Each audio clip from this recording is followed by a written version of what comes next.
This episode of Grip Tips is brought to you by Lightbulb Grip. And if you'd like to help support this channel, check out my Patreon page. I'll leave a link in the description below. We're back. I'm Dave Donaldson. Welcome back to Grip Tips. Today we're talking about 4 different kinds of diffusion.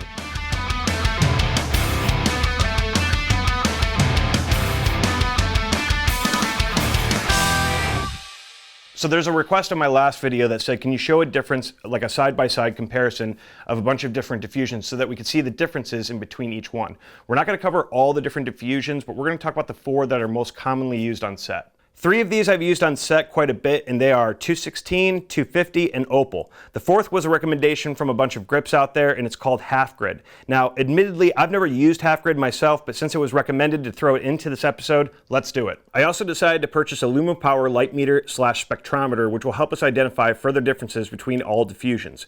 I've seen some really great reviews on this, and I'd also like to do a comparison between this and Sekonic light meters, as I feel like Sekonic has probably kind of set the bar on these types of meters, but I'll have to rent a couple of those or something to do a test. I just don't have the $2K to shell out on those right now, so for now, this will have to do. Now, I know we never talk about camera on this show. That's not really my intent for this channel, but for this test, we're gonna have to. The camera that I'm using is a 5D Mark III.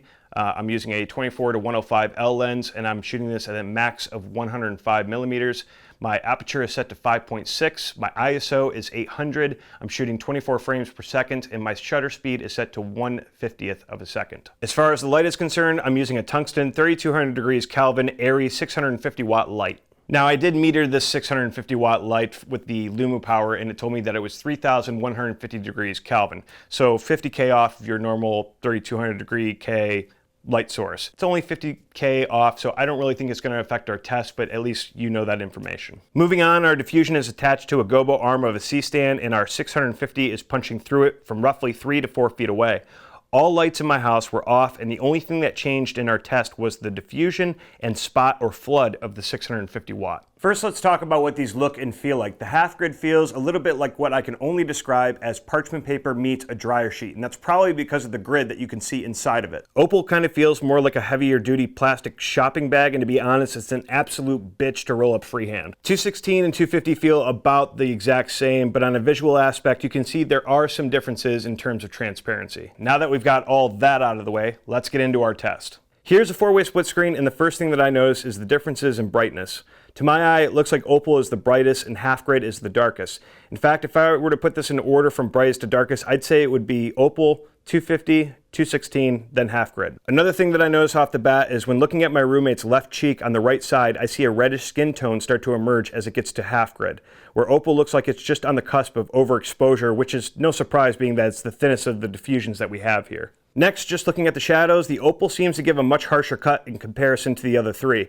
The 250 diffusion seems to feather that out, but just barely. 216 seems to feather out just a little bit more, and when I'm looking at his nose, I see that the small shine on the tip of his nose is starting to blend a lot better with his skin. And with half grid, the shadow has faded a bit more, but immediately dips to black and doesn't really wrap completely around his face. I mean, it almost looks like we've completely lost his right ear in darkness. Next, I had Sean turn his head from right to left to see if there was anything else more that kind of stuck out at me, and to be quite honest, it was pretty much everything that I had already mentioned.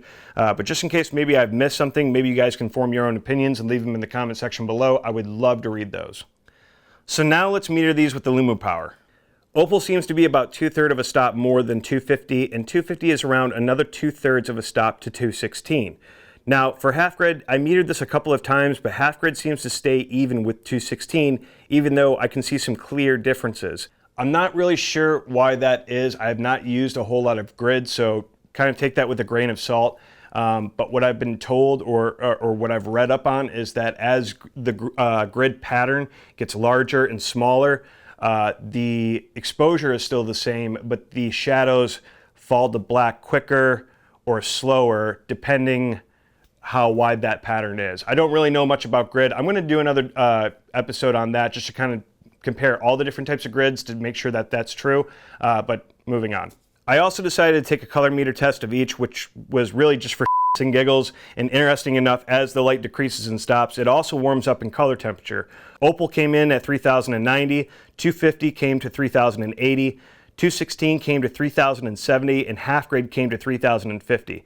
It's not really a game changer, but without the light meter, how would you know that? So I just kind of thought it was interesting, something I could pass along. Now, I also decided that my test should go a little further and try the same setups with the 650 now spotted as opposed to flooded. And really just to kind of be a dick to my roommate as he's sitting there just in an Opal hell, hating life. But all of the differences I explained pretty much remain the same, just brighter and with more contrast. And just so that you can see a side by side comparison, we'll just flash this a couple of times so that you can see the more dramatic change spotting the light does. Okay, anyone having a seizure? Maybe another second or two. Okay, somebody's got to be dead. Moving on. So there's the differences in 4 different types of diffusions. You can kind of see the differences that they give, whether they're spotted or flooded.